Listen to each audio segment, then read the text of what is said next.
Jasna simple റെസിപ്പീസിലേക്ക് എല്ലാവർക്കും സ്വാഗതം. ഞാൻ ഇന്നിവിടെ കുട്ടികളുടെ പ്രിയപ്പെട്ട വിഭവമായ ക്രേപ്സ് തയ്യാറാക്കുന്നതാണ് കാണിക്കുന്നത്. ഒരു മിക്സിയുടെ ജാറിലേക്ക് 2 മുട്ട പൊട്ടിച്ചൊഴിച്ചു കൊടുക്കാം.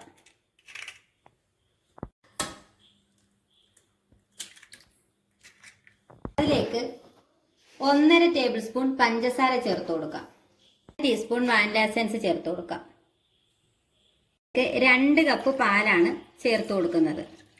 2 ടേബിൾ സ്പൂൺ ബട്ടർ ചേർത്ത് കൊടുക്കുന്നുണ്ട്. ഇതിലേക്ക് 250 ml കപ്പിന് 1 കപ്പ് മൈദ ചേർത്ത് കൊടുക്കാം. ഇവിടെ നന്നായിട്ടൊന്ന് ബ്ലെൻഡ് ചെയ്തെടുത്തിട്ട് വരാം. ഇത് അടിച്ചെടുത്ത ബാറ്റർ ഒരു പാത്രത്തിലേക്ക് മാറ്റി കൊടുക്കാം. ഇനി നമുക്ക് ക്രേപ്സ് ഓരോന്നായി ചുട്ടെടുക്കാം. അതിനായി ഞാനൊരു പാൻ അടുപ്പിൽ വെച്ച് കൊടുത്ത് ഫ്ലെയിം ഓൺ ചെയ്ത് കൊടുക്കുന്നുണ്ട്. ഇത് നന്നായി ചൂടായി വരുമ്പോൾ നമുക്ക് ഓരോ തവി മാവ് കോരി ഒഴിച്ച് ക്രേപ്സ് ചുട്ടെടുക്കാം.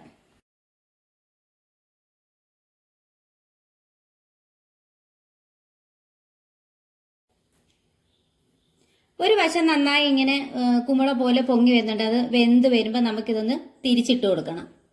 നന്നായി വെന്ത് വന്നപ്പോൾ ഒന്ന് തിരിച്ചിട്ട് കൊടുക്കാം.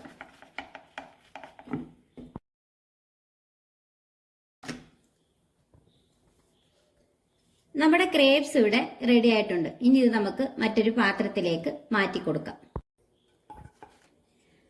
ബാക്കിയുള്ള മാവ് ഇപ്രകാരം തന്നെ കോരി ഒഴിച്ച് നമുക്ക് ചുട്ടെടുക്കാം. നമ്മുടെ ക്രേപ്സ് എല്ലാം ഞാനിവിടെ ചുട്ടെടുത്തിട്ടുണ്ട്. ഇനി ഇത് നമുക്ക് റോള് ചെയ്ത് എടുക്കാം. നമുക്ക് ഓരോന്നായി ഇങ്ങനെ റോള് ചെയ്ത് മാറ്റി വയ്ക്കാം.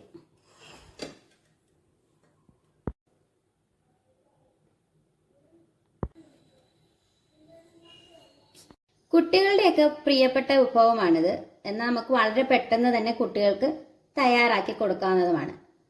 ടിഫിൻ ബോക്സിലും സ്നാക്സ് ആയിട്ടും ഒക്കെ കൊടുത്തു വിടാൻ പറ്റിയ നല്ലൊരു ഐറ്റമാണിത്. എല്ലാവരും ഒന്ന് തയ്യാറാക്കി നോക്കിച്ച് ഫീഡ്ബാക്ക് അറിയിക്കുകയും എൻ്റെ വീഡിയോസ് ഇഷ്ടപ്പെടുന്നുണ്ടെങ്കിൽ ഒന്ന് ലൈക്ക് ചെയ്യുകയും സബ്സ്ക്രൈബ് ചെയ്ത് സപ്പോർട്ട് ചെയ്യുകയും ചെയ്യണേ. ഇനി ഒരു ഈസി റെസിപ്പി ആയിട്ട് കാണുന്നത് വരെ താങ്ക്സ് ഫോർ വാച്ചിങ്.